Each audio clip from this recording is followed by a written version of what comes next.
The question of how the Egyptians transported stones weighing tons to the pyramid on an industrial scale has been solved. Here you can find out why the methods discussed so far are unsuitable, and how the ingenious idea of transporting the stone blocks on a large scale must inevitably have come about.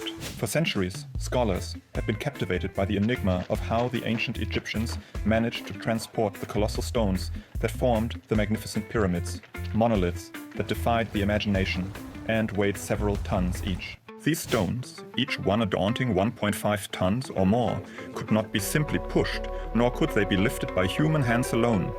The challenge was not just their immense weight.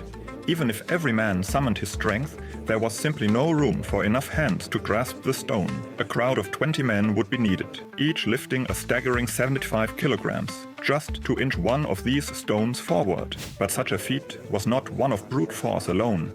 Human ingenuity had to step in where raw strength fell short. Without the aid of clever tools and techniques, methods passed down through generations, secrets perhaps lost to time, these stones would remain motionless, defying all efforts to budge them, as if anchored to the earth by invisible forces. There are speculations that wooden sledges were used to transport the stones, which the workers pulled across the ground. It is also assumed that the stones were placed on several logs and pushed and pulled by the laborers. The logs were repeatedly moved from the back to the front as they were pushed under the stone. On closer inspection, both methods proved to be feasible for demonstration purposes, but unusable on an industrial scale. Due to the strong friction on the ground, a sledge has to be pulled by a large number of workers with ropes.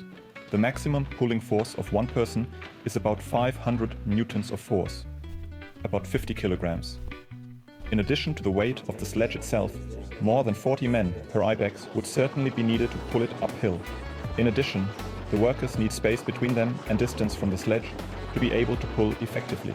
The method is enormously labor-intensive, error-prone, slow, and inefficient. It barely manages 3 million stones in 20 years. That would be more than 400 ibexes per day, i.e., at least 100 teams of 40 men who have to manage to get a stone into place every 3 hours, toil for 12 hours, and hardly ever make mistakes. The use of round timbers reduces the frictional resistance considerably, but handling the round timbers is more complex.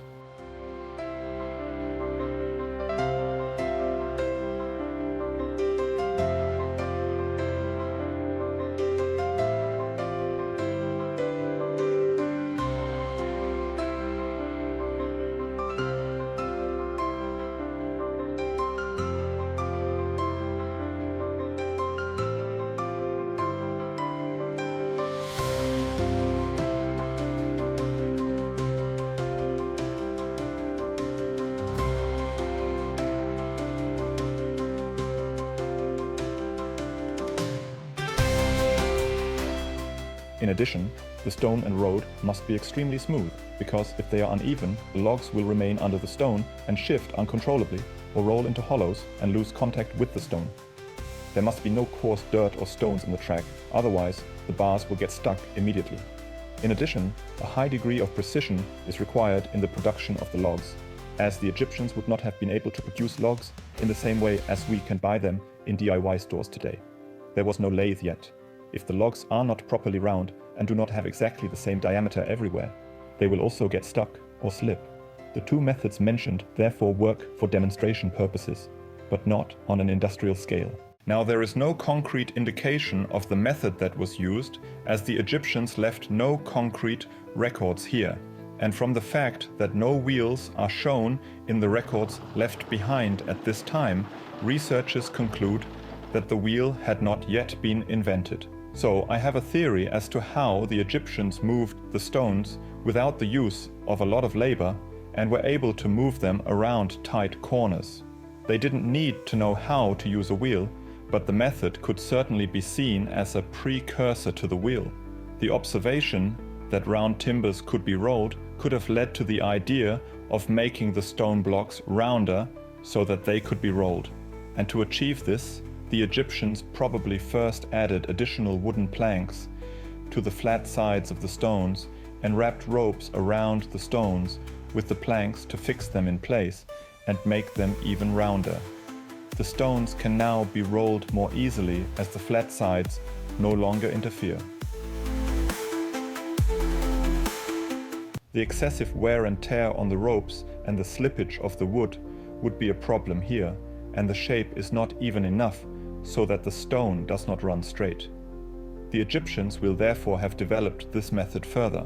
The Egyptians retained the method itself, but on an industrial scale they needed tools that would last longer and wear less. In my imagination, instead of randomly tying wooden pieces to the flat sides, it makes sense to prepare 4 stable wooden molds. Let's call them rolling segments, which together form the round shape and are very suitable for rolling the stone blocks.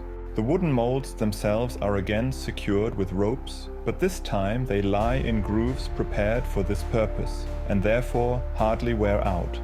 As before, the best leverage can be used in conjunction with ropes, and these stones can now be easily pulled by a few workers and are also much more maneuverable. And because you can keep a large opening in the center of the rolling segments, you can rewind the rope at any time and increase the relative length of the rope again. Using rods, which workers can insert into the recesses in the sides of the rolling segments prepared for this purpose, the stones can either be secured against rolling away on the slope, moved around a bend, or moved over an obstacle. And again, the lever laws can make life easier for the operators. This would make it possible to load and unload ships, delivering the stones via planks, which would otherwise hardly be possible with the other methods. And since the Egyptians already had knowledge of metal, one could imagine that the stones were transported up the steep pyramid with ropes pulled over rounded metal end pieces. So there is no need for a huge ramp, just a wooden track directly on top of the pyramid and enough human traction on the other side of the building site. For maneuvering, the workers use the poles directly on the stones, which are inserted into the rolling segments. The question that now arises is how to find out if it was really like this.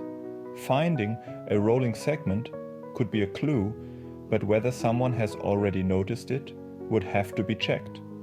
In any case, the realization of the construction with 3 million stones weighing an average of 2.5 tons would still be an enormous task, but at least it is a little more credible than the other theories.